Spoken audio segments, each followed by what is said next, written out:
Shelter in place happened to all of us, and we were confined to our homes for weeks and some of us even months. Isolation, just thinking about your own self and how you felt isolated, maybe less motivated, not really able to interact with family members or do a lot of the vocation or the leisure activities you did previously.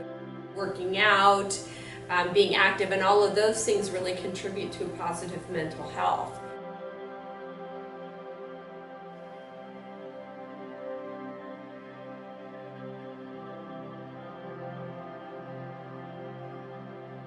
Most of the clients I see, their primary diagnosis isn't one of mental health, but what I'm fairly suspicious about is a lot of my clients getting situational depressive symptoms.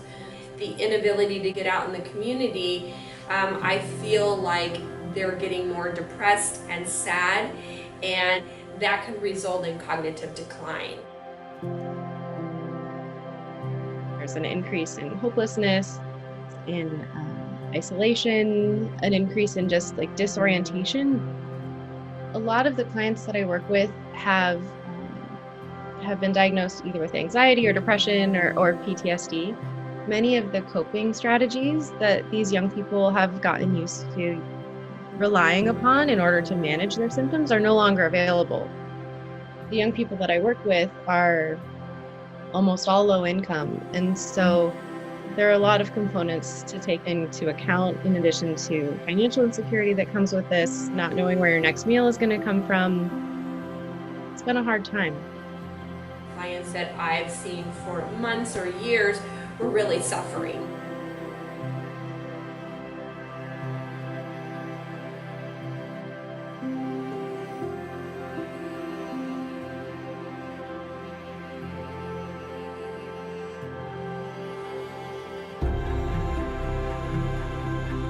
My name is Christine Hallworth. I'm an occupational therapist. We are making sure that people have the resources to process through what they've experienced and help them reestablish routines.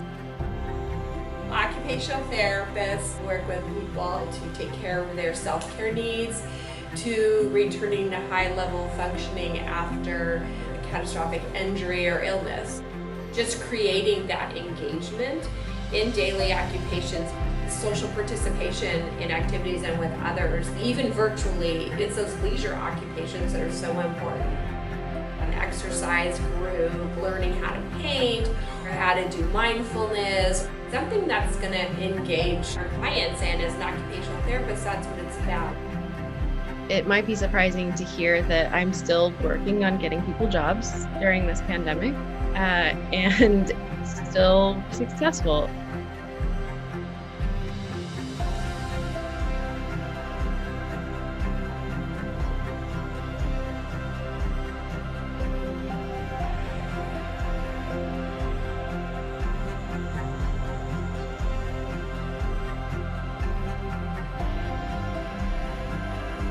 As an occupational therapist, I feel so blessed that I found this, I don't even call it a job. I was out seeing 3 clients today, and just to be able to bring joy and engagement into their life where they had had it before.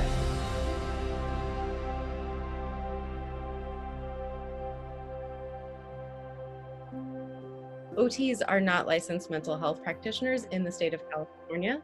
We all need to make the case to our legislators that, as we have all experienced, meaningful routines and engagement in meaningful occupations are definitely a component of mental health. We need to make sure that we're taking care of our neighbors.